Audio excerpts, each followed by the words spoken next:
వాళ్ళు. అట్లా జరిగింది. పార్టీలకు వెళ్ళారు. వెళ్ళిపోయాను. పార్టీలకు వెళ్ళిన తర్వాత మీకెవరు బాధ్యత తీసుకున్నారు? అప్పుడు జీవన్ అని మెదక్ డిస్ట్రిక్ట్ నుంచి వచ్చిండు. అప్పర్ ప్లాట్‌ల కమాండరు. హ్మ్. కామ్రేడ్ దగ్గరికెళ్ళింటిమి. కామ్రేడ్ మంచిగా చూసుకున్నాడు మమ్ము. ఒక 6 మంత్ తర్వాత క్యాంప్ జరిగింది. క్యాంప్‌కెళ్ళినాం. అప్పుడు నల్లమల్లల రమకాంత్ కమాండర్. అయితే చెంచులకేంది అంటే పొలం ఉంది పెంటలల్ల. దాని తర్వాత ఏమైందంటే ఇది సబ్సిడీలా ట్రాక్టర్‌లొచ్చినాయి సార్. వ్యవసాయం మీద కొద్దిగా అవగాహన ఉంది నాకు. ఇక్కడే ఉంచిపోదాం అని చెప్పేసి మాధవ్ డిసైడ్ అయ్యిండు. రాష్ట్ర కమిటీ సభ్యుడు మాధవ్ ఉండు గదా! హ్మ్. అన్న డిసైడ్ ఇక్కడే ఉండండి వ్యవసాయం ఎట్లా చేయాలని. అప్పట్లో నాకు గడెం కొట్టడం మొత్తం టోటల్‌గా పనొస్తది సార్. హ్మ్. ఆ టైంలో నన్నక్కడ పెట్టేసి వ్యవసాయం చెంచోళ్ళకు ప్రత్యేకంగా మక్కలు, ఆంద్యాలు ఏపిచ్చి పండించినాం అక్కడ. చెంచుల్లో వాళ్ళకి పంట నేర్పడం నేర్పియడం. మరి మామూలుగా వాళ్ళకి పండించడం వచ్చు. హ్మ్. కానీ కొంచెం ఆధునిక ఇంక పద్ధతిలో ఆ! ఆ! ఇంకా చేయడం. అట్లా చేసి ఒక 1 ఇయర్ ఉన్న అక్కడ గుడక. ఇంకా మీరు 6 నెలలు లోపల ఉన్నారు కదా! ఆ! అంటే చెంచులకి మీకు మీ బాధ్యత తీసుకోకముందు. అవు. ఈ 6 నెలలు ఎప్పుడు కూడా అమ్మా నాన్న గుర్తు రాలేదా? ఎప్పుడు లేదు సార్. ఆ! ఎప్పుడు? ఇప్పటికి లేదు. ఆ! అప్పుడే కాదు ఇప్పుడు గుడక లేదు. ఎందుకు అంత కసి? ఇంకెందుకు సార్. హ్మ్.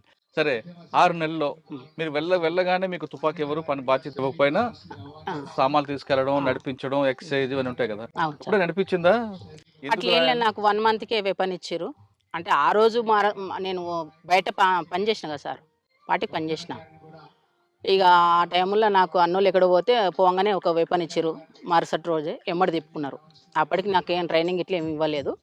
ఆ తర్వాత ఎప్పుడైనా ఒక బాధ గాని, ఒక భయం గాని అనిపించలేదా? నాకు లేదు సార్. నైట్ టైమ్ చీకట్లో, ఎ అడవిలో పావని ఇవన్నీ వస్తుంటాయి కదా! ఎప్పుడు లేదు సార్. ఆ! ఎప్పుడు లేదు. మీతో పాటు ఎవరు ఉండరు అక్కలింకా?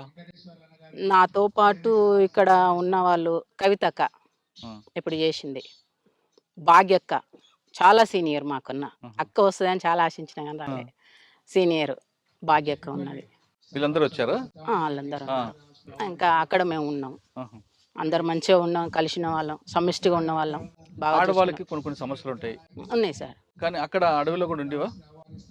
అంటే ఉంటాయి కొంచెం అక్కడ సమస్యలు. వ్యక్తిగతంగా శారీరక సమస్యలు వస్తుంటాయి కదా! వస్తాయి చూసుకుంటారు. ఆహా! అక్కడ పురుషులు, మహిళలు అనే తేడా ఎవ్వరు మా వోళ్ళు ఉండరు. హ్మ్. వ్యత్యాసాలు ఎక్కడ చూడరు. మొత్తం సమాన హక్కు. హ్మ్. మంచిగా చూసుకుంటారు. హుహు. మహిళా కామ్రేడ్‌కేమైనా, జెంట్స్ కామ్రేడ్ చూస్తారు. జెంట్స్ కామ్రేడ్‌కేమైనా మహిళా కామ్రేడ్ ఆ! చూసుకోవాల్సిందే. కంపల్సరీ చూసుకోవాల్సిందే. ఒక 6 నెలల తర్వాత మీకు చెంచులకి వ్యవసాయం నేర్పడం అనే కార్యక్రమం మీకు పార్టీ ఇచ్చింది. అవును సార్. ఆ పార్టీ ఇచ్చిన కార్యక్రమాన్ని భుజం మీద వేసుకొని నేర్పారు. చేసినాం. ఆ విధంగా ఎంతకాలం ఉన్నారక్కడ? అక్కడ 1 ఇయర్ ఉన్నా సారు. ఎక్కడ అచ్చంపేటలో? అచ్చంపేటలో. ఆహా! అచ్చంపేటలో 6 నెలలున్నా. ఆ! సంవత్సరం నల్లమల్ల అడవులున్నా. హ్మ్. ఆ తర్వాత కొల్లాపూర్‌కు పంపించిర్రు. ఆ! కొల్లాపూర్‌కొచ్చేసిన. అక్కడ ఒక 6 నెలలు, 7 నెలలు చేసిన. ఆ! కొంతకాలం అయిన తర్వాత ఇగ మళ్ళీ ని ఈ ఆర్గనైజేషన్ కొద్దిగా బెటర్ ఉన్నట్టుంది అమ్మాయి. కొద్దిగా తీద్దాం అని చెప్పేసి కొద్దిగా స్పెషల్‌గా నన్ను తీసిర్రు. తీసి బయట మొత్తం సాంబశివుడి వర్క్ చేసిన నేను. హుహు. ఒక సాంబశివుడు అన్నకి వెళ్ళక ముందు ఆ! కొల్లాపూర్ ఇవన్నీ ప్రాంతం పనిచేశారు కదా! హ్మ్. ఈ ప్రాంతంలో పీపుల్స్ కోసం మీరు చేసిన మంచి కార్యక్రమం చెప్పండి. అప్పట్లో అప్పట్లో ఇగ కొల్లాపూర్‌లో గాని, అచ్చంపేట అంటే మీరు చెంచుల కోసం చేశారు. అవును సార్. కొల్లాపూర్ ఆ ప్రాంతం కొల్లాపూర్‌లో మేము రివర్ బెల్ట్ తోటి చానా సంబంధం ఉంటది. ఈ కొల్లాపూర్ వాళ్ళకు. హ్మ్. చేపలది ఎక్కువ. హ్మ్. తర్వాత వలసల మీద. ఇక్కడ వాళ్ళు ఎక్కడ లేరు. నేను ఈరోజు గతంలో మన మహేష్ అని చనిపోయిండు. తుంకుంట మహేష్. హ్మ్. ఆయన కామ్రేడ్ చనిపోయినప్పుడు వచ్చినప్పుడు అంతా కొల్లాపూర్ అంతా మారిపోయింది సార్. నేను పార్టీలో ఉన్నప్పటికీ, మొన్నటికి ఇప్పటికి కొల్లాపూర్ అంతా మారిపోయింది. హ్మ్. వాటర్ లేదు. వలస మీద తీసుకున్నాం సబ్జెక్టు. వలసలు పోవద్దు అని చెప్పేసి ఊర్లల్లో తిరగడం, ఆర్గనైజేషన్ చేయడం, హ్మ్. వాళ్ళకి ధైర్యం కల్పియడం, హ్మ్. దాని మీద ఫైట్ చేయడం. వీళ్ళు గుంపు మేస్త్రులుంటారు. హ్మ్. గుంపు మేస్త్రులను తీసుకొచ్చి కొట్టడం, హ్మ్. చెప్పడం, వార్నింగ్ ఇయ్యడం. దీని మీద ఆ సబ్జెక్ట్ మీద చేసినాం. అంటే ఆ సందర్భం. పార్టీ నిర్ణయాల మేరకు కొన్ని కార్యక్రమాలు చేశారు. Okay sir. చాలా మంది పేద పేద ప్రజలు మీ అడవిలోకి వచ్చి అన్నాలు కలుసుకొని హ్మ్. అప్పట్లో కొన్ని సమస్యలు చెప్పేవారు. అవును. చెప్పినప్పుడు వాడిని దండించాలి, హ్మ్. లేదా శిక్షించాలి, ప్రజా కోర్ట్‌లో వాడిని పనిష్మెంట్ ఇవ్వాలి అవును అనుకో సార్. నిర్ణయం తీసుకున్నవి హ్మ్. మీరేమైనా ఒకటి చేశారా? సింగిల్‌గా కాకుండా గ్రూప్‌గా. గ్రూప్ చేసినాం. ఏం చేశారు ఒకటి చెప్పండి? స్వామి అని కమాండర్‌గుండే ఆ! ఇక్కడ కొల్లాపూర్‌కు. అతను కమాండర్ చేసి వాళ్ళ దాంట్లో మేము పాల్గొనేవాళ్ళం. ఇక ప్రజా కోర్టు పెట్టడం, కూర్చోబెట్టి, పిలిపిచ్చి మాట్లాడడం. ఈనకపోతే తనడం అవన్నీ చేసాం సార్. ప్రజాకోర్టులో మీరు ఒకటి సంగతి చెప్పండి బాగా గుర్తుండిపోయింది. ప్రజా కోర్టు అంటే షింగోటం జరిగింది సార్. అక్కడ ఇచ్చారు, అక్కడ మాట్లాడారు. సాంబశివుడు మాట్లాడిండ్రు. నేను సెంట్రీ పోస్టు. నీవెక్కడవో సార్ నా సెంట్రీ పోస్టు. అది. అట్లా. అక్కడ అంటే తర్వాత కుడికిళ్ళలో గుడక ప్రజా కోర్టు పెట్టినాం. ఆహా. ఆడ గుడక కొంతమందిని పిలిపించి మాట్లాడి, ఆడ గుడక ఇంటర్వ్యూ ఇచ్చి అవి చేసేసినాం అక్కడ గుడక. ఓకే. నల్లమల్లలో మీరు ఉన్న సమయంలో సార్ సాంబశివుడు అన్నతో ఎక్కువగా ఉండేవారు కాబట్టి ఆయన మీద అటాక్ చేయడానికి చాలా రకాలుగా దాడులు జరిగాయి కదా ఎక్సైజ్ ఫైర్లు. ఒకటి తప్పించుకున్నారు ఏమన్నా? ఒకటని గుర్తుందా? ఎవరు సాంబశివుడా? మేమా? మీరు నేనా? ఆయనతో పాటు ఉన్న సమయంలో సార్. ఒకటి చెప్పండి. ఇది మన కొండనాల నుంచి బిల్లకల్ అడవులు సార్. బిల్లకల్ దగ్గర గుట్ట ఉంటుంది పైన, చెరువు మీద, రుసుల చెరువు మీద ఉంటుంది ఒక గుట్ట. ఆ రుసుల చెరువు మీద ఈవినింగ్ అయి ఫుల్ బ్యాచీలు. ఈవినింగ్ అయింది, ఒక కామ్రేడ్ ఏం చేసి చాలా ఛాయ్ పిచ్చాయి కామ్రేడ్కు. ఇక వచ్చేసి మొత్తం కట్టెలు ఇడిచేసి ఛాయ్ పెడుతున్నాడు. ఆ టైంలో నేను ఏం చేసిన అంటే, నేను అప్పటికి 1+1 కమాండర్. నేను వెళ్ళిపోయి మొత్తం అన్నీ ఇంత కటింగ్ పేపర్ తీసుకొని పోయినా. వాళ్ళు చదువుతుంటే నేను బయటికి ఎట్లా పోయినా, వాష్రూమ్కి పోయినా. వెపన్ పెట్టుకొని వస్తారు. వెపన్ పెట్టుకొని వస్తుంటే ఏందబ్బా వీళ్ళు నల్గొండలా మనోళ్ళ అని చెప్పేసి నేను చూసేసిన. 2 అక్కలు సెంట్రీలు ఉండరు. కొద్దిగా అక్కలు కొద్దిగా ఏదో టెన్షన్ పడ్డరు, డౌన్ అయిపోయారు. కూర్చున్న వాళ్ళు డౌన్ అయిపోయారు, అట్లే పండుకున్నారు. ఎందుకు పండుకున్నారు అబ్బాయిలు అని చెప్పేసి నేను చూసే వరకు 5 మంది మంచిగా వస్తారు. పోలీసు వాళ్ళు ఇన్సాస్లు వేసుకొని వస్తారు. మాకు నల్గొండలో ఏపీటీ ఉన్నది, కానీ ఈడ కాదు కదా ఏపీటీ, ఇక్కడ ఎందుకు వస్తారు అని చెప్పేసి నాకు డౌట్ వచ్చింది. వచ్చేసి ఎమ్మటే ఫైర్ అని గట్టిగా కాసిచ్చేసిన, ఎమ్మటే ఫైర్ చేసేసిన. సాంబశివుడు, రమాకాంత్ వీళ్ళంతా రిట్రీట్ అయ్యారు. నేను ఒక్కదానే అయిపోయిన. అక్కడికి సెంట్రీ పండుకుంది. ఎమ్మటే నా మీద అటాక్ చేసేసారు. 5 మంది వెపన్స్తో మొత్తం నా మీద తూటాలు గుర్చేసినాయి. ఎమ్మటే గాయం ఇక్కడ నుంచి ఇక్కడ మొత్తం ఇక్కడ వరకు ఇంకా ఉంది బుల్లెట్. ఇక గాయాలైనాయి. ఇక అందరు వారిపోయారు. ఒక 3 ఉన్నారు, నన్ను తీసుకుపోయారు. ఇంకా మా ఎమ్మటే మొత్తం బ్లడ్. మా కామ్రేడ్స్ 2 ఉన్నారు నా ఎమ్మటి, జెంట్స్ కామ్రేడ్ 2. ఇంకా అన్నలు తీసుకుపోతుంటే ఆ అన్నలు ఎమ్మటి నేను పోతుంటే నా ఎమ్మటే బ్లడ్ వస్తుంది. ఆ బ్లడ్ ఎమ్మటే వచ్చేసారు పోలీసులు. అప్పుడు ఒక 8 రోజులు మేము డివైడ్ అయిపోయినాం. ఎక్కడోళ్ళం అక్కడ డివైడ్ అయిపోయి చాలా ఇబ్బంది పడ్డాం. ఆ ఎన్కౌంటర్లు మామూలు ఎన్కౌంటర్, అన్ని ఎన్కౌంటర్లు చాలా, కానీ ఆ ఎన్కౌంటర్ స్పెషల్ సార్. ఎందుకు అంటే ఎక్కడోళ్ళు అక్కడ విడిపోయారు, నాకు గాయమైంది.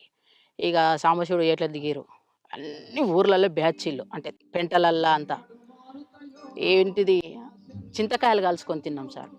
తర్వాత మన బియ్యం నానబెట్టుకొని, ఆ ఎమర్జెన్సీ బాటిల్ ఉంటే మాకు ఎమర్జెన్సీకి ఇక్కడ, అందులో బియ్యం నానబెట్టుకొని తినేసినాం. 2 డేస్ అయింది, సాధ్యం అయితే లేదు. పైన చార్సిన మేడం హెలికాప్టర్లో కుమింగ్ చేస్తుంది.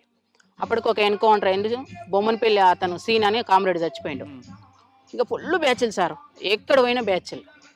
ఇక నాకు సాయంత్రం వరకు మొత్తం ట్రీట్మెంట్ చేసేసారు. మళ్ళీ తెల్లారి ట్రీట్మెంట్ చేసేసి బ్లడ్ కంట్రోల్కి వచ్చేసింది. ఒకటే పేషెంట్ ఏం చెప్పిండంటే, నీవేం చేస్తావో బ్యాచ్లు మొత్తం రిట్రీట్ కావాలని చెప్పేసి నాకు చెప్పేసిండు సమస్య. సరే చలో అని చెప్పేసి నా ఎమ్మటి ఒక మురళి అనే అన్న ఉన్నాడు, వచ్చిండు అన్నాడు. మురళి, నేను, నా సభ్యుడు రాజు అని 3 కలిసేసి వచ్చినాం. ఇక వచ్చేసి కొన్ని యాక్షన్లు చేసినాం. ఎక్కడ? పెద్ద కొత్తపల్లి. దానికి రివర్స్ చేస్తే బ్యాచ్లు ఇక్కడ అదవుతారని చెప్పేసి పిలిపించుకోవడానికి బ్యాచ్లు ఇక్కడ అటాక్ అయింది. యాక్షన్ చేయాలనే డెసిషన్ ఎవరిది, నిర్ణయం ఎవరు తీసుకున్నారు? సాంబశివుడు. ఎవరెవరి మీద చేయాలంది? పొలిటికల్ టీడీపీ పార్టీ ఎవరు ఉంటే వాళ్ళు. టీడీపీ పార్టీ ఉన్నప్పుడు ఎంపీపీనే ఆయన, బహుశా ప్రేమ్ ప్రకాష్. ఆయన నేరం చేశాడా లేదా పార్టీ నిర్ణయం మేరకేనా? పార్టీ నిర్ణయం. పదవిలో ఉంది కాబట్టి, గవర్నమెంట్ పదవిలో ఉన్నాడు కాబట్టి. ఎన్ని గంటలప్పుడు చేశారు యాక్షన్? ఎన్ని గంటలకా? పొద్దుగాల 12 గంటలకు. మిట్ట మధ్యాహ్నం. కానీ పోలీసులకు మీరంటే ఎందుకు అంత అప్పుడు హడలు ఉండేది సార్? నాకు తెలియదు, నాకైతే తెలియదు, కానీ అది అట్లా నిలిచిపోయింది జిల్లాలో అయితే. అంతే. రజిత టార్గెట్ అని ఒక టీమే తిరిగేది కదండి? అవును సార్, టీమే కదా సార్. రిలయన్స్ ఫోన్లో నా కోసం అచ్చంపేటలో మజిద్ సిఐ అని 200 ఫోన్లు ఇచ్చిండు. ఆహా. ఇప్పుడు ఉన్నాడు మజీ సార్ డిఎస్పి ఎక్కడ? హైదరాబాద్లో చేస్తుండు. ఆ. నా కోసం స్పెషల్గా పంపించిండు. ఎందుకు 200 ఫోన్లు? ఏడ కనిపిస్తే ఆడ ఫోన్ కొట్టరు రజితక్క, ఆ. అంతే మ్మ్. ఇచ్చేసిండు. ఆ. ఎక్కడ కూడా అది కాలే అబ్బా, పోలీసులు ఇంత నిర్బంధం పెట్టినప్పుడు కూడా సార్. నల్లమలలో సాంబశివుడు కానీ, మీరు కానీ, తర్వాత కృష్ణన్న కానీ, రమాకథ గాని ఈ విధంగా తప్పించుకున్నారు అంటే చెంచుల సహకారమైనా లేదు? ప్రజలు ప్రజలు ఇంపార్టెంట్. ప్రజలతో మమేకం అయితే ఎవరైనా ఓడిపోతారు. ప్రజలు తలుచుకుంటే ఎవరైనా మనం చీడ పురుగులమే సార్, నాకు తెలిసినంత వరకు అయితే. ఇక నేను తిరిగే క్రమంలో బాగా టార్గెట్ చేసిన్నాను, మామూలు టార్గెట్ చేయలే. ఇక ఏమంటారు దాని బ్యాచీలు రకరకాల ఎదురుపడి పీకులాడుకున్నాం గలీజ్గా. అప్పుడు నేను మావోయిస్ట్ అని మర్చిపోయినా. నేను ఎందుకు? ఎవరు? ఏ బ్యాచ్? పోలీసులు. నేను మావోయిస్ట్ అని మర్చిపోయినా. వాడు గలీజ్గా అన్నప్పుడు మనం ఎందుకు అనాలి? అసలు యాక్చువల్గా మా పార్టీలో మావోయిస్ట్ పార్టీ అని అనొద్దు గలీజ్గా. మావోయిస్ట్ పార్టీలో గలీజ్గా మాట్లాడదు. ఈ క్రమంలో అతను అంటుంటే, పోలీస్ అంటుంటే నేను కూడా వాళ్ళు ఎదురు పడినప్పుడు ఎందుకు తిట్టుకోవడం ఎందుకు వచ్చింది అంతవరకు? ఎందుకు వచ్చిందంటే నేను ఇట్లా ముఖం కడుగుతుంటున్నా. ఒకటైంది సార్, ఫుల్ జ్వరం వచ్చింది. ఇట్లా ముఖం కడుగుతున్నా, లేచి అమ్మలు వస్తా అమ్మ అన్న చిలకల కొబ్బరి చెట్టు మాడి చెట్టు ఉంది. అమ్మలు వస్తున్న క్రమంలో ఇట్లా ముఖం కడిగి ఇట్లా చూస్తే బ్యాచ్లు అక్కడి వరకు వచ్చినాయి, సేమ్ షెడ్ వరకు వచ్చేసినాయి. అబ్బా ఇక్కడ వరకు వచ్చినాయి ఏంది ఇట్లా చూసి, షాము ఏం పోలీసులు లేకురా అన్న. ఏం కామ్రేడ్ అన్నా, కామ్రేడ్ ఎప్పుడు వెళ్ళిపోయాడు. నేనేం చేయాలి? నేను జ్వరం అతనున్నా. లేచి చూస్తే అంతా మొత్తం బ్యాచ్లు చుట్టుముట్టేసినాయి. ఆ బ్యాచ్ మొత్తం నాకు రౌండ్ ఆఫ్ చేసినాయి. ఏం చేయాలో నాకు అర్థం కాలే. ఒక 8-9 ఫీట్ల ఎత్తుకు గోతి ఉంటుంది, గోతిలో దుంకేసిన. ఇక్కడ పోయింది అని చెప్పేసి అన్నారు. వాళ్ళు అటు వాగానే ఇట్లా లేచిన. ఇంకా బూతులను తిట్టుకుంటే ఏమంటారు, ఫైర్ చేయలే. వాళ్ళు ఫైర్ చేస్తే పడిపోయేదాన్ని. వాళ్ళు నేను కనీసం ఒక 6 కిలోమీటర్ రన్నింగ్ సార్. 6 కిలోమీటర్ మామూలు రన్నింగ్ కాదు. ఫస్ట్ టైం అది ఇంకొకటి ప్లేన్ ఏరియాలో రన్నింగ్ మామూలు ఉండదు. అట్లా రన్నింగ్ చేసిన. పరిగెడుతూ బూతులు తిడుతూ పరిగెట్టారు. ఇంకా అట్లా వెళ్ళిపోయేసిన. ఆడ తప్పించుకొని పోయి ఇంకొక ప్లేస్కి పోయినా. ఇంకొక ప్లేస్కి పోయి వర్షాన్ని ఉంటే, ఆ వర్షాల వైపు వర్షాన్ని ఎర్జి ఉంటుంది కదా ఒడ్డు, ఆ ఒడ్డు పక్కల వండుకున్న వర్షాన్ని స్టార్ట్ చేసుకొని నా పైన పక్కనే వచ్చేసి కాలు చేతులు కడుక్కుంటాడు పోలీస్ ఆయన ఉడక బోర్కాడ. ఏందబ్బా అని ఇట్లా చూస్తే అట్లే అనికి పండుకున్నా. ఏమనుకోలే, వెపన్ తీసుకుని ఎడబెట్టుకుని ఇట్లనే అనికి పండుకున్నా. ఆయన ఏమనలే, ఆయన కడుక్కుంటుండు, వేసి కడుక్కుంటుండు. నేనేం చేస్తున్నా, వెపన్ ఇట్లా ఆయన చూడంగానే వెపన్ ఇట్లా పెట్టుకొని వండుకున్నా. అంటే తను ఏమైనా చేస్తే ఫైర్ చేసుకొని చనిపోవాలంతే, వాళ్ళకైనా చిక్కొద్దు మనం. అది మా పార్టీ బాగా చెప్పారు. నన్ను చూడలే. ఈయనొక్కడు ఇతను వచ్చి అక్కడ కనుమ బ్యాచ్ ఉంది, వెళ్ళిపోయారు. వాళ్ళు వెళ్ళిపోగానే కొద్దిగా అసలు ముందుకు జరిగేసి ఆ వెపన్ ఆనే పెట్టేసి మళ్ళీ ఎప్పట్లేక మామూలుగా ఊర్లోకి వచ్చేసి ఒకంత అప్పటికే 4-5 డేస్ అయింది. అన్నం లేదు, ఫుల్ ప్లేను. ఇదంతా ఏరియా అచ్చంపేట ఉప్పునంత మండలంలో. ఇంకా ఇంత తినేసిన. మళ్ళీ మార్నింగ్ లేచిన. మార్నింగ్ ఏడికి వెళ్ళినంటే ఐనూలు పక్కకి వెళ్ళింది సార్. ఐనూలు మధ్యలో ఆ క్రమంలో అక్కడ ఏనపోటు వచ్చేస్తారు. అప్పుడు ఉడక ఏం చేయాలని అర్థం కాలే. ఆ ఏనపోటు వస్తుంటే ఏం చేసిన, బుడ్డ విషయం ఇదే టైం ఇంకా బుడ్డశని వీక్తున్నారు. వాళ్ళతో పాటు అట్లే బుడ్డశని వీక్కుంటా ఆ బుడ్డలు పీకిన చెత్త తీసేసి కార్బాన్ మీద వేసేసిన. స్టెన్ కార్బాన్ ఎప్పుడు నాకు తీసి దాని మీద పడేసిన. అయిపోయాయి. వాళ్ళు ఎవరో చెలుకోలు అనుకున్నారు. ఆ కొనాక అడిగింది. నేను ఇక్కడ మళ్ళీ ఇంకా బుడ్డశని వీక్తున్నా. సాధారణంగా ఒక దగ్గర మీటింగ్ పెట్టుకున్నప్పుడు పార్టీలో సార్ ఏదైనా ఇష్యూ రిట్రీట్ అవుతారు. మీరందరూ విడిపోతారు. అవును సార్. విడిపోయిన తర్వాత ఎక్కడెక్కడికి వెళ్తారు? అందరూ కలిసి పరిగెట్టరు. అవును. వాళ్ళు మీ అందరూ ఎక్కడ కలుస్తారు? కలవాలనుకుంటే ప్లాన్ ఏంటి? ఏ పిట్ పెట్టుకుంటాం సార్. ఇప్పుడు ఈ ఏరియా ఉంది, ఈ ఏరియాలో ఈ షెడ్ ఉంది, ఇక్కడికి రాండి అని. లేదా రోడ్డు పాయింట్ మీద ఆ పలానా చోటకు పలానా రోజు పలానా టైమింగ్ 2 ఉంటాయి. టైమింగ్లు రోజు ఒకటే టైమింగ్ 2, 1కి 12కన్నా. 12కి మిస్ అయితే 1కి రండి అంతే. ఇది మిస్ అయితే మళ్ళీ ఆల్టర్నేట్ ఇంకొకటి పెట్టుకుంటాం, అక్కడికి వెళ్తాం. అక్కడికి వెళ్ళినప్పుడు ఆడ పికప్ చేసుకుంటాం. అట్లా కలిసి ఒకేసారి కలిసి వెళ్ళడం అనేది కష్టం కదా. కష్టం. పోలీసులు ఎన్కౌంటర్ అయినా పిడిపోతుంది సార్. తర్వాత ఇంకొకటి, అప్పుడులో మీకు బాగా సార్ పోలీసు ఎవరు ఎక్కువగా మీకు ఇబ్బంది పెట్టేది? నల్లమలలో రకరకాల ఆఫీసర్లు పనిచేశారు. ఇప్పుడున్న శ్రీనివాసరెడ్డి సార్. కొత్తకోట శ్రీనివాస్ రెడ్డి. శ్రీనివాసరెడ్డి ఆ! సార్. ఆయన బాబుని రెస్పెక్ట్ చేసినప్పుడు. అవును సార్. ఆ! ఓఎస్డి రాజేష్ కుమార్. రాజేష్ కుమార్. ఓకే. హ్మ్. హ్మ్. తర్వాత ఓఎస్డి లడ్డొచ్చినాడు. ఆహా! తర్వాత మన మేడం చారుసీన మేడం. వీళ్ళు నలుగురు మీకు బాగా హ్మ్. ఫైట్ చేశారా? బాగా టైట్. మామూలు టైట్ కాదు. హ్మ్. శ్రీనివాసరెడ్డి ప్రేయర్లోనూ అంతా ఎన్కౌంటర్‌లయినాయి. ఆహా! ఇక మేడం ప్రేయర్లోనూ కొద్దిగా అందరిని ప్రజలలోకి రాగుంజి బయటికి రప్పించింది. ఆ ప్లాన్ చేసిందామె. హుహు. దానివల్ల చాలా మంది సరెండర్ అయ్యిండ్రు. హ్మ్. ఇంకొకటి నిర్బంధం కూడా ఎక్కువైంది సార్ వాస్తవంగా. నిర్బంధం ఎక్కువైంది. కమ్యూనికేషన్ తెగిపోయింది. నాయకత్వం అంతా ఏఓబి వెళ్ళిపోయారు. హ్మ్. మాకు ఎవరు లేని పరిస్థితి ఏర్పడ్డది. ఇంకంతా చిల్లంబల్లమైంది. కోనాపూరి సాంబశివరితో పాటు వాళ్ళ తమ్ముడు రాములు ఎప్పుడైనా మీకు ఎదురుపడ్డాడా? చర్చలప్పుడు ఏపీటీ నేనే ఇదే ఏరియాలో తీసుకొచ్చిన. ఆహా! ఈ ఎక్కడ? ఏరియాలే అమ్మని, నాయనని అన్నని ఆహా! చర్చలప్పుడు. అచ్చా! ఆ తర్వాత సరే.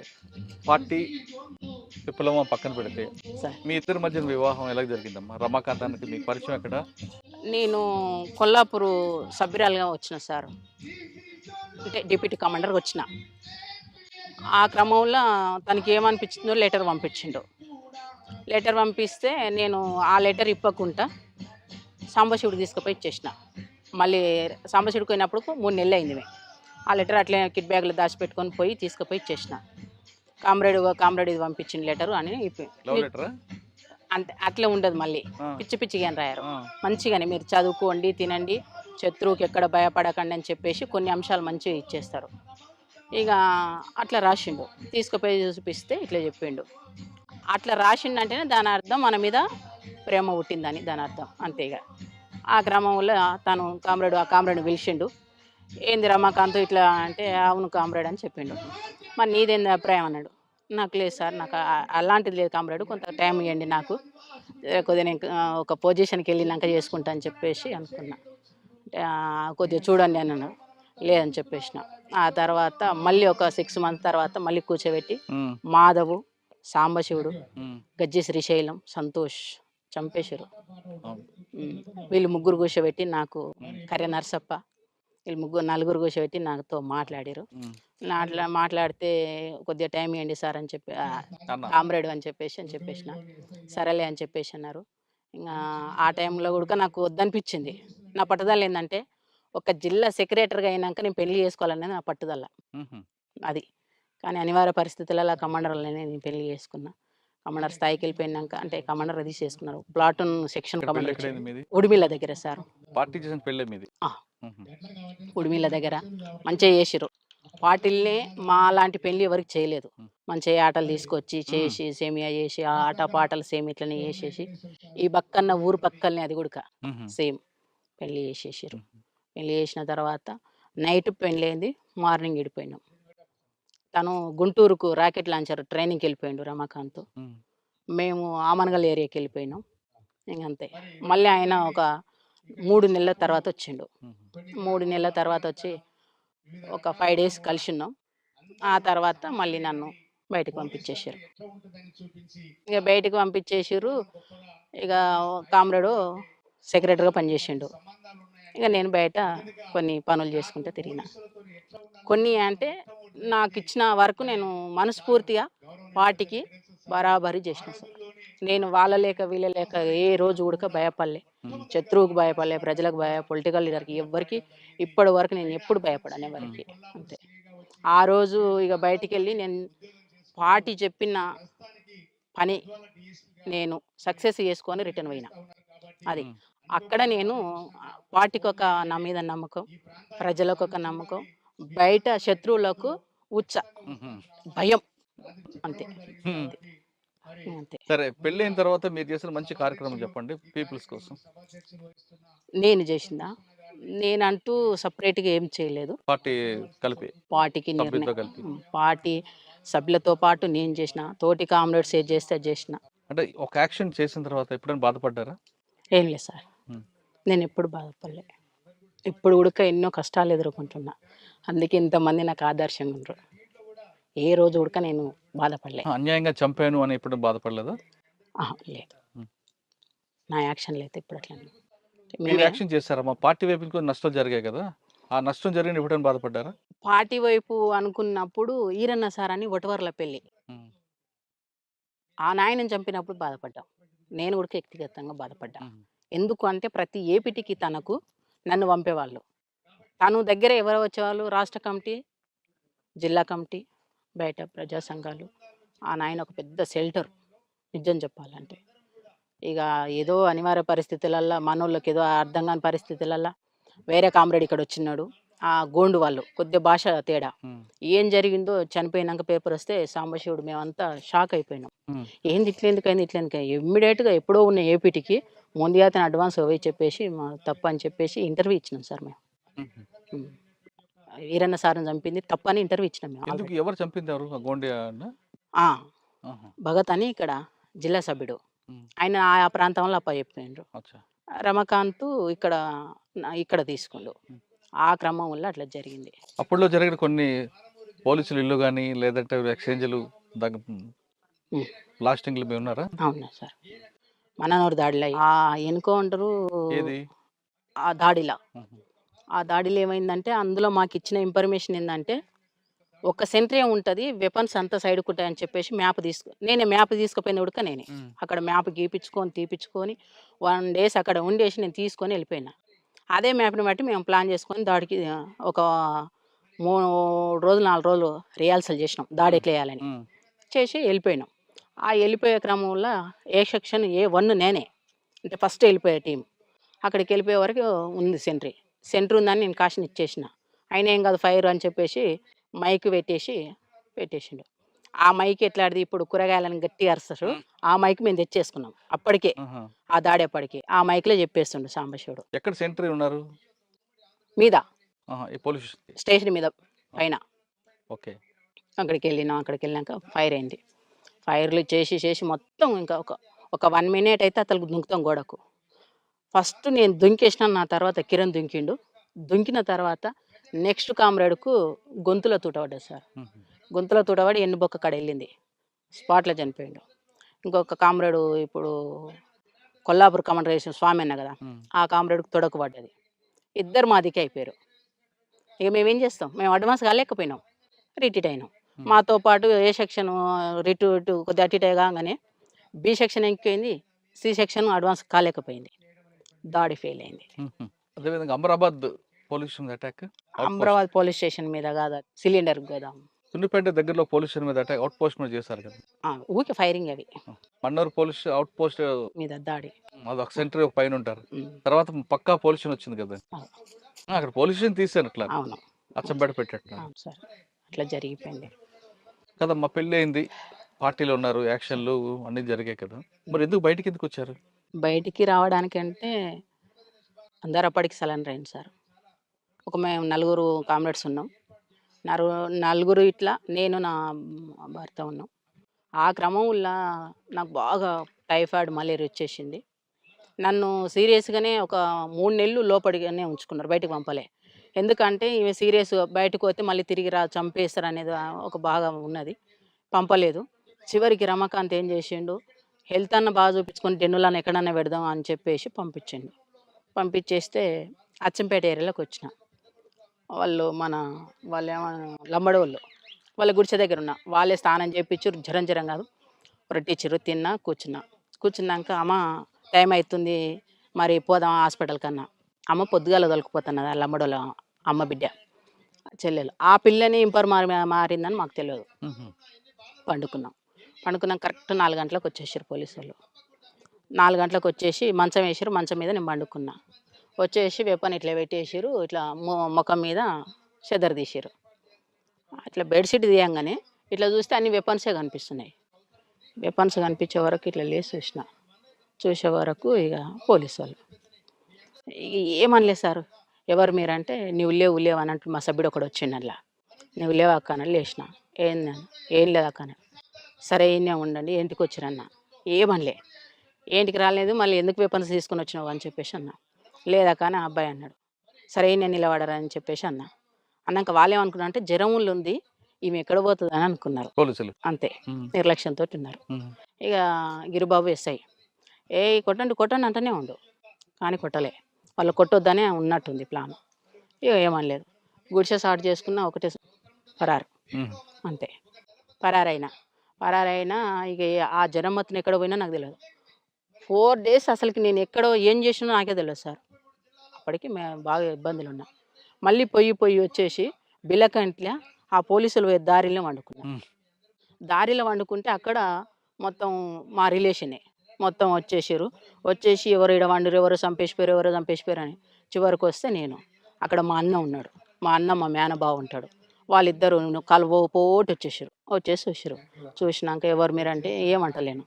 ఇంకా చివరికి తీసుకెళ్ళారు ఇంటికి తీసుకెళ్ళి ఏమైందమ్మా ఏమైందని. ఏం లేదు, ఇంటికి గుడక తీసుకపోలేదు వాస్తవంగా.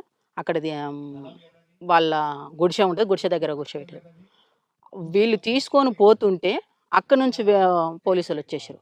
గుడిసెని రౌండ్ అప్ చేశారు అంతే. ఇక ఏం మాట్లాడలేదు, రౌండ్ అప్ చేశారు. ఇక మా అన్న అంటుండు మా చెల్లెని చంపకండి వచ్చింది మేము చెప్తాం సార్ అని మొత్తుకుంటాడు. ఏం చంపముకో లక్ష్మి, ఎందుకు బాధపడతావు ఆగు అని చెప్పేసి అన్నారు అంతే. ఇక తీసుకొని పైనకి తీసుకొని కొద్ది దూరం నడిపించారు. 4 కిలోమీటర్లు నడవాలి, వెహికల్ ఉండదు అక్కడ. 4 కిలోమీటర్లు నడిచినాక ఇంకా వాళ్ళ వెహికల్ ఎక్కించుకొని వచ్చారు. అప్పటికే మా అన్న మా ఊరు చేశారా? అవును సార్. సరెండర్ కాదు. లేదు సార్. మరి రమాకాంత్ ఎప్పుడు దొరికారు? రమాకాంత్ దొరకకుండా తనంతలకు తను నా తర్వాత 3 నెలల తర్వాత తను ఎవరి వాళ్ళకు ఫోన్ చేసి వాళ్ళ ద్వారా సరెండర్ అయ్యాడు. అంటే పార్టీకి చెప్పేసారంట. ఇంకా పార్టీ ఎక్కడ సార్ ఈ జిల్లాలో లేదు. మా ఇద్దరు వరకే క్లోజ్ లేదు. సభ్యులంతా వెళ్ళిపోయారు. ఆయనతో పాటు ఇద్దరు సభ్యులు. తర్వాత పార్టీ నల్లమల్ల పూర్తిగా కంప్లీట్ అయినప్పటి వరకు ఉన్నా నేను. 2007 లాస్ట్లో 8 ఆ టైంలో వచ్చేసాను. అది మాతోటే క్లోజ్ అయిపోయింది. ఈ జిల్లాలో అయితే మాతో క్లోజ్ అయిపోయింది. మీరు సరెండర్ అయిన తర్వాత మీకు ఇవ్వాల్సిన ఇచ్చారా రమాకాంత్ గారికి ప్రభుత్వం? కామ్రేడ్కు 5 లక్షల రివార్డు ఉందన్నారు, ఇచ్చిర్రు. నాకు 3 లక్షలు అని చెప్పారు, ₹1,00,000 ఇచ్చారు. ఏది మేము ఎక్కడ ఆశపడలేదు. దాన్ని తీసుకొచ్చుకొని మేమేం చేయలేదు. ట్రాక్టర్ తెచ్చుకున్నాం, మేము ఖర్చు ఏం పెట్టుకోలేదు. ట్రాక్టరు ఒక 2 సంవత్సరాలు నడిచింది సార్. ఇంకా తర్వాత ఇంకా కింది మీదకి అయిపోయింది అంతే. కదమ్మా, బయటకు వచ్చారు, ప్రభుత్వం ఇచ్చిన డబ్బులతోనో ట్రాక్టర్ కొనుక్కొని సామాన్య కుటుంబంలో నడుపుతున్న సమయంలో రమాకాంత్ గారు చనిపోవడం ఎందుకు, ఆత్మహత్య చేసుకోవడానికి కారణం ఏంటి? చనిపోవడానికి కారణం ఏంటంటే మేము బయటకు వచ్చి మంచిగానే ఉన్నాం సార్. మంచిగా ఉన్న క్రమం వల్ల ఈ పొలిటికల్గా మేము ఎక్కడ ఎదిగిపోతామో అని చెప్పేసి బాగా ఒత్తిడి చేశారు మా మీద. వాళ్ళకు పొలిటికల్కు పోలీసు వాళ్ళు అది చేశారు. ఇక పోలీసుల టార్చర్ మామూలుగా లేదు సార్. మాకు ఎంత అంటే అంత మామూలుగా లేదు. ఇక అదే టైంలో మా ఊర్లో ఒక అతను మర్డర్ జరిగింది. ఆ మర్డరు మా రమకాంతే చేసిందని చెప్పేసి ప్రపోజల్ చేసి తన మీద నెట్టేస్తే తను ఓపెన్గా పోయి చెప్పలేడు కదా, నేను చెప్పలేడుగా. చెప్తూనే ఉండి అప్పటికైనా అయినా వినలేదు. తీసి ఇక లోపల పడేసారు. జైలు 7 నెలలు జైల్లో పెట్టారు. ఆ జైలు తర్వాత కేసుల మీద కేసులు ఒక్క 40 కేసులు వేసారు సార్ మా మీద, తన మీద. ఆ 40 కేసులు వచ్చే వరకు 7 నెలలు బెయిల్ రావడానికి. అది తిరగడానికి ఒక 3 సంవత్సరాలు మొత్తం కంప్లీట్గా కోర్టుకే తిరిగింది. ఒక అత్తమామ సంపాదించిన ఒక 4 ఎకరాల ల్యాండ్ ఉంటే అమ్ముకున్నా, ఒక ప్రైవేట్ ప్లాట్ ఉంటే అమ్ముకున్నా, ఒక బేస్మెంట్ ఉంటే అమ్ముకున్నా. ఇక నానా కష్టాలు పడ్డా. ఎవరి దగ్గరికి పోయినా కానీ ఆ రోజు ఈరులు సూరులు అని మాట్లాడారు ప్రతి ఒక్కరు, ఎవరు సహకరించాలి. అంటే అప్పుడు అనిపించింది నాకు, ఇలాంటి చెత్త వ్యవస్థకు మనం పనిచేసినామా, నేను ఎందుకు పోయినా, ఈయన ఎందుకు చేసిండు చెత్త వ్యవస్థలా, మాకు అప్పుడు అనిపించింది సార్. అప్పటి వరకు మంచిగా అనిపించింది. కానీ ఆ తర్వాత బయటకు వచ్చినాక మేము ఇన్ని ఇబ్బందులు పడుతుంటే ఎవరికి మాకు హెల్ప్ చేయలే. ఏ పొలిటికల్ లీడర్ హెల్ప్ చేయలే, ఏ పోలీస్ హెల్ప్ చేయలే. సాధారణ జనం మమ్మల్ని అంటేనే ఒక దొంగ, ఒక రవిడి ఈ కోణంలోనే చూసిండు. ఆ పరిస్థితిలో వెళ్ళిపోయింది. వ్యవస్థ అంటే ఏంటో మీకు అంతే. ఈ చెత్త వ్యవస్థకి మేము ఎందుకు చేసినాము, అందుకే ఇప్పటి వరకు నా మైండ్ లేదు ఈ చెత్త వ్యవస్థకి ఎందుకు. ఇప్పటి కూడా పొలిటికల్గా రా అని పిలుస్తున్నారు నన్ను, కానీ ఇలాంటి వ్యవస్థకు నేను సెట్గానేమనిపించింది సార్. నేను అది చాలా అసలుకి ఇవన్నీ ఒడిదుడుకులు ఎదుర్కొంటూ వస్తున్నాం. నేను పార్టీలా బలంగా ఒడిదుడుకులు ఎదుర్కొంటూనే ఎదిగిన, ఇక్కడ ఉడక ఒడిదుడుకులతోటే బతుకుతున్నా. అన్న ఎలా చనిపోయారు, ఆత్మహత్య చేసుకున్నారా? అవును సార్. అన్నం మీద. మీరు తెలిసి తెలియని వయసులో లోపలికి వెళ్ళారు అవును సార్. అమ్మా నాన్న కాదని. ఉమ్ సార్. అక్కడ పార్టీ ఆదేశాల మేరకు పీపుల్స్ కోసం పనిచేశారు. రమాకాంత్‌ని పెళ్లి చేసుకున్నారు. ఒక చిన్న కుటుంబం మీది. మీకు జీవితం అంటే పార్టీ అవును. లేదంటే రమాకాంత్ అన్నే. ఇక వేరే ప్రపంచం ఏం తెలియదు సార్. బయటకు వచ్చిన తర్వాత ఇంక ప్రపంచం అంతా కూడా రమాకాంత్ అన్న పాప. ఉమ్ అటువంటిది ఒకేసారి రమాకాంత్ గారు సూసైడ్ చేసుకుంటే, ఆత్మహత్య చేసుకుంటే సార్. మీకు ఏమనిపించింది? ఇక కుటుంబం జీవితం అంత ఇంతే అనుకున్నారా? అంటే అంతకన్నా ముందు తను జైల్లో ఉన్నప్పుడు ఫీల్ అయినా సార్ నేను. జైలు కాడికి ఒకరోజు తప్పించి ఒకరోజు. పాప చిన్నది. ఒక 2 సంవత్సరాల పాప. ఆ పాపని ఎత్తుకోవాలి. పోవడానికి ఛార్జ్‌కి పైసలకు కూలి పోవాలి నేను. కూలి పోతే 2 రోజులు కూలి పోతే ఆ కూలి పైసలు తీసుకొచ్చుకొని ఈ జైలు కాడికి పోవాలి నేను. ఈ స్టేజ్‌కి వచ్చేసింది నా పరిస్థితి. ఇక అప్పుడు అనుకున్నా వద్దు ఇట్లాంటి పరిస్థితులు వద్దని చెప్పేసి చాలా కష్టపడి, చాలా ఇబ్బందులు పడి తనని బయటికి తీసుకొచ్చుకున్నా. తనని బయటికి తీసుకొచ్చుకున్నాక ఇంకా అప్పులు చాలా అయినాయి. ఏం చేయాలో మాకు అర్థం కాని పరిస్థితి. ఒక్కొక్క కేసుకి ఒక్కొక్క లాయర్ ఒక 50,000 తీసుకున్నారు సార్. అట్లా 40 కేసులు ఉన్నాయి నాకు మా సార్ మీద. ఆ 40 కేసులు నేను ఎక్కడి నుంచి ఎట్లా కట్టాలి? అన్నీ తీసుకొచ్చిన తర్వాత, అమ్మేసిన తర్వాత చాలా ఆర్థికంగా ఇబ్బందులు ఎదుర్కొన్నాం. ఎదుర్కొన్నాక కొద్దిగా అటో ఇటో కొద్దిగా మంచినే తను ఎక్కడ పోకపోయేవాళ్ళు. తన పాపను పెట్టుకొని ఉండేది. చిన్న షాప్ పెట్టుకొని ఉండేది. నేను వెళ్ళేదాన్ని కూలికి. డైలీ కూలికి పోయి నేను భోజనం కోసానికి సంపాదించుకుని నేను ఏమి సంపాదించాలి ఇప్పటి వరకు కూడా ఏం సంపాదించుకోవాలి. ఆ క్రమంలో ఈ ప్రజలకు మనం ఎందుకు చేసినాము చివరికి ఇదేనా అనిపించింది నా మనసుకు. ఆ రోజు బాధ అనిపించింది. తను చనిపోయిన నాడికన్నా ఆ రోజే ముందే ఫస్టే బాధ అనిపించింది. అట్లా అనిపించింది. ఆ క్రమంలో అత్త మామ కష్టపడి సంపాదించిండు. ఈ క్రమంలో మీకు నయ్యం ఎప్పుడైనా ఎదురుపడలేదా? నాకు ఏ రోజు నయీంతో పాటు ఇదే నల్లమలలో మీకు ఇంకొక వ్యక్తి ఉన్నారు, బాలన్న అని. ఆయన ఎప్పుడు ఎదురుపడ్డాడు? నాకు ఏ రోజు టచ్లో లేరు. తర్వాత అన్న చనిపోయిన తర్వాత మీ జీవన విధానంలో కొనసాగుతుంది పాప. ఇప్పుడు కూడా కూలి బంద్ చేసుకున్నా. కూలి బంద్ చేసుకొని కొద్దిగా గొప్ప ఆ పని ఈ పని చేసుకోవడం. ఇంకా అయింది ఇప్పుడు ఆన్లైన్ బిజినెస్ చేయడం, కొన్ని బట్టలు అమ్ముకోవడం అట్లా గడిపిన. అందులో కూడా నాకు బెనిఫిట్ కాలేదు. ఇదంతా కాదని చెప్పేసి ఇప్పుడు చిన్న చిన్న ఎక్కడన్నా ఏనన్నా ఇక జీవన ఉపాధి కోసం కష్టపడుతున్నా. కానీ సంపాదించేది ఏం లేదు. అన్నం కాడికి అంతే. కడుపు ఉంటే చాలు. కడుపు నిండి ఉంటే అవే మాకు కోట్లు, అవే లక్షలు అంతే. ఇప్పుడు అసలుకి సొసైటీలో నేను బతకొద్దు నిజం చెప్పాలంటే. ఈ స్థాయిలో నేను కమాండర్ స్థాయిలో పనిచేసి వచ్చి ఉడుక్క ఇంత చీప్గా బతుకుతున్నా అంటే ఎవరు లేరు. మా కామ్రేడ్స్ అందరికి అదే బాధ. వాళ్ళు బయట ఎవరికి చెప్పుకోలేరు. ఒకప్పుడు మేము హీరోలం, సొసైటీకి వచ్చేవరకు జీరోలు అయినాం కదా. ఇప్పుడు ఈ జీరోలో పోయి వేరే వాళ్ళ దగ్గర మేము చేతి జాపుకొని అడుక్కోలేము. మేము సమాన హక్కు కోసం కొట్లాడిన వాళ్ళము, వాళ్ళ మీద ఫైట్ చేసిన వాళ్ళము. చివరికి వస్తే వాళ్ళని అడుక్కో అంటే మాకు ఎంత చీప్ అనిపిస్తుంది. మైండ్ ఒప్పుకుంటా సార్? ఒప్పుకోదు.